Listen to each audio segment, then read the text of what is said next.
Bismillahirrahmanirrahim. Assalomu alaykum hurmatli qarindoshlar. Bugun oiladagi baxt, saodat va huzur haqida to'xtalamiz. Oilaning baxt, saodati mehr, muhabbat, bir-biriga hurmat va sabrchanlik ustiga quriladi. Zaten uning oldida taqvolik keladi. Yana 4 narsa. Mehr, muhabbat baxt, saodatning kepili. Her qanday oilada mehr, muhabbat bo'lsa, birisi-birisiga kuyinish bo'lsa, birisi-birisini asrash bo'lsa, bu oila ro'noq topadi. Uningdan bir-birini hurmatlash. Mayli ayollar bo'lsin, ota-onalar bolalar orasida bo'lsin, bolalarning ota-onasiga bo'lsin, hammasi bir-biriga hurmat bilan, ehtirom bilan muomala qilgan vaqtda oilada baxt, saodat hukm suradi. Uningdagi sabr. İnsanların xarakteri bir-biriga o'xshamaydi. Faqat ikki taraf ayol bir-birining xarakterini qabul qilgan vaqtida o chaqda oila baxtli bo'ldi. Agar buning xarakterini o'zgartirdim, mendek qiladi degan odam bu g'alaba qilolmaydi, yengilib ketadi. Çünkü Allah Teala her bir insonga o'xshash bo'lmagan xarakter, o'xshash bo'lmagan axloq va xislatlarni ato qilgan. Shunga jo'rlar bir-birini yaxshi ko'rganda, bir-birining yaxshi taraflarini yaxshi ko'rish bilan birga, uni bo'lmaydigan taraflarini, yaxshi xarakterini yaxshi ko'rish bilan birga, yomon xarakterini ham yaxshi ko'rib qabul qilishi kerak. O'zgartiman degan odam uni o'zgartirmaydi. Onu yaratquchi har qanday insonni bir-biriga o'xshamaydigan qilib yaratgan. Shu o'xshash xarakterda bo'lmaydi. Anda o'g'andikan biz har birimiz qarshi tarafninki xarakterini qabul qilib, uning yaxshi taraflarini yaxshi ko'rganda, ashuni xarakterlarini qabul qila olgan vaqtida ondan biz sabr qila olamiz. Bo'lmasa, nimishqa mendek bo'lmaydi, nimishqa mendek qilmaydi, nimishqa menga o'xshamaydi deb avor bo'lsak, bakaq avor bo'lgan bo'lamiz. Chunki biz uni qila olmaymiz.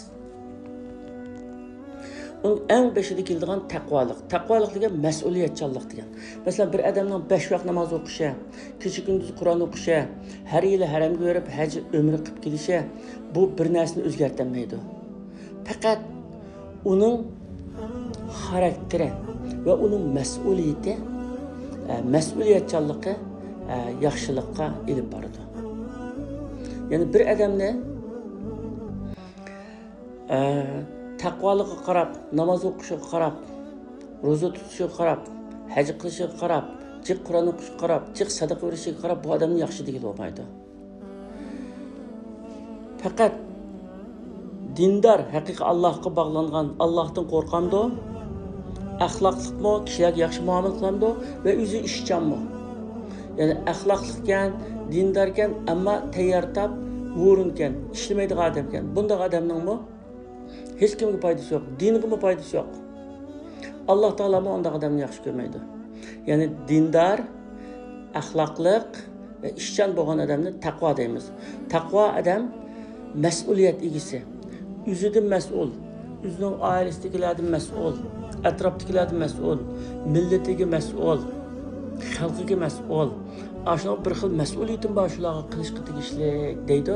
Bunda taqvolik bo'lgan ekan, oilada hamma odam o'zining mas'uliyatini ustiga tushganini qilgan ekan, qarshi taraf bilan zidlashib qolmaydi, xapalashib qolmaydi, ranjishib qolmaydi. Hamda oiladagi huzursizlik, baxtsizlik va jidal majrolarning sababi Allohning zikridan yiroqlashib qolish. Allah Teala Kur'an-ı Kerim'de bundak deydi. وَمَنْ يَعْشُ عَنْ ذِكْرِ الرَّحْمَنِ نُقَّيِّضْ لَهُ شَيْطَانٌ فَهُوَ لَهُ قَرِينٌ. Kim ki Allah'ın zikrinden yüz öğretiken, Allah'ın yiroqlashidikan, onunla biz şeytanını hemrah qilib birimiz deydi. Yani Allah onun şeytanıga, onunla şeytanını hemrah qilib birdi. Çünkü Allah'ın xali qalgan qalbga şeytan urilishidir. Allah'ın zikirden maksat meyli dünyalık yoki ahiretlik iş bo'lsin, har qanday bir ishda Allah meni kuzatib turdi-ku. Allah mening qilgan ishlarimni bilib turdi-ku. Hatto ko'nglimdagi niyatimni bilib turdi-ku deb to'g'ri ish qilish deganlik. Allah'ni zikr qilish degan Allah Allah Allah Allah deb zikr qilish emas. Allah'ni esdan chiqarmaslik har bir ish qilganda Allah'ni esdan chiqarmaslik. Masalan biz hayotda nurg'un aşı tanlashlarga uchraymiz. Hayot boshdan oxir sinoq. Har bir sinoq, har bir tanlashga o'tilib kelgan vaqtida Allohdan qo'rqib to'g'risini qilish, nohaq ish qilmaslik, yomon ish qilmaslik deganlik endi.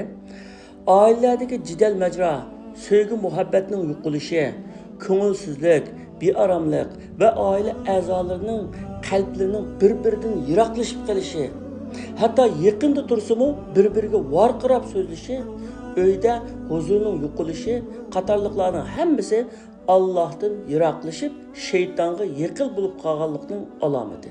Ya'ni Allah'tan yiroq bo'lib, shaytonga yaqin bo'lib qolgan vaqtda shayton insonni rohatsiz qildi, bearom qildi, baxtsiz qildi. Çünkü Allah Teala Kur'an-ı Kerim'de innemen necva mineşşeytani liyahzunellezine amenu ve leyse bidarrihim şey'en illa biiznillah ve alallahi felyetevekkelil mu'minun deydi.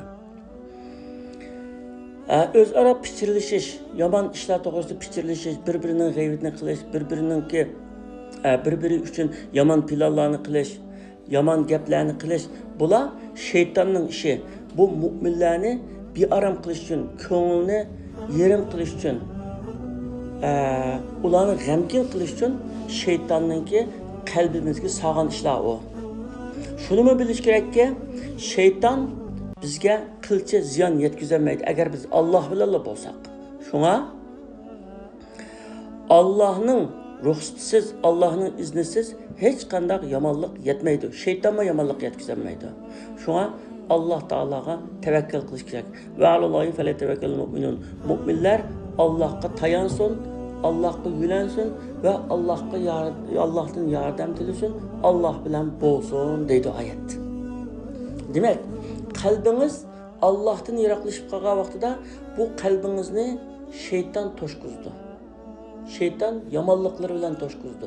Huzursuzliklar bilan, fitna fasodlar bilan, ko'ngilsizliklar bilan qalbingizni to'shqizdi.